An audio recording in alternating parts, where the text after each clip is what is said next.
ግብር የፍትሃዊነት ማስፈኛ መሳሪያ ነውና በየዓመቱ ከ14 ቢሊዮን ብር በላይ ድጎማ በማድረግ ዝቅተኛ ገቢ ያላቸውን የህብረተሰብ ክፍሎች ለመደገፍና ለመደጎም የምናደርገው ስራ ወደ 1 ሚሊዮን የሚጠጉ ተማሪዎችን በቀን 2 በመመገብ የተለያዩ ስራዎችን የምንሰራው ከናንተው በመንሰበሰበው የግብር ትሩፋት በመሆኑ ልትኮሩበት ደስ ልትሰኙበትም ይገባል።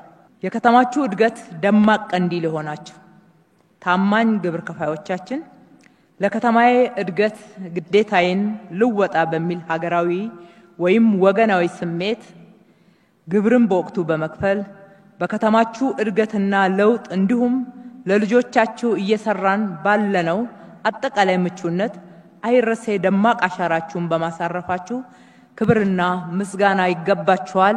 እጅግ አድርገን እናመሰግናችኋለን።